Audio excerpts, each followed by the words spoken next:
Kemudian ciri yang kedua berdasarkan objek yang dideskripsikan, misal seperti tempat, benda atau lain sebagainya. Benda berarti pulpen, buku dan lain sebagainya. Kalau tempat, objek wisata, misal telaga kecil, sarang ini yang pernah kalian kunjungi, pantai juga boleh. Kemudian yang ketiga berdasarkan isi teks, berdasarkan isi teks. Di teks deskripsi kalian harus jelas dengan merinci atau menjelaskannya itu sejelas-jelasnya dan detail dengan bahasa yang mudah dipahami. Kemudian lengkap juga ya, nanti kan ada strukturnya juga. Kemudian kita ulangi lagi ya, ciri-cirinya ada tiga. Yang pertama berdasarkan tujuan teks itu. Yang pertama berdasarkan tujuan teks, yang kedua berdasarkan objek yang dideskripsikan. Yang ketiga berdasarkan isi teks, yang kemudian struktur teks deskripsi. Yang pertama ada judul. Judul sudah pasti di atas nih. Judul misal apa yang mau kamu deskripsikan? Pantai Pelayar misal. Berarti judulnya apa? Pantai Pelayar. Betul. Kemudian yang kedua ada kalimat topik. Kalian menjelaskan apa yang menjadi judul. Kalian biasanya perkenalan dulu. Saya sebelum berangkat, saya makan ini menunggu teman-teman mulai siap menuju ke tes yang akan dilakukan. Kemudian deskripsinya, masuk ke deskripsi. Ketiga deskripsi.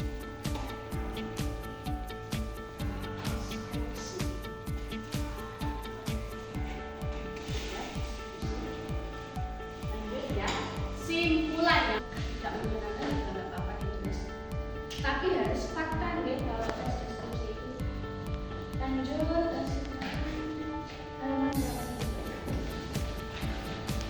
halaman 482 yang lebih penting dari sekarang Ibu Elsa minta kalian untuk berkelompok. Berapa anak ini?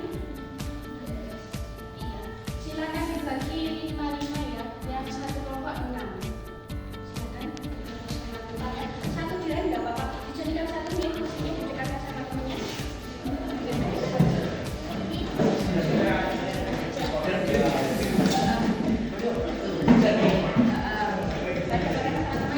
Kalau sudah, silakan duduk. Kemudian silakan benda atau objek yang bisa dideskripsikan minimal 100 kata ya. Bebas. Apa begitu? Buku boleh, tempat objek di sana juga boleh. Silakan. Silakan teman-teman ya. Bebas. Tidak ada apa-apa.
Mas, 100 kata ya. Satu kelompok aja.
Belajar mau tepuk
Berdasarkan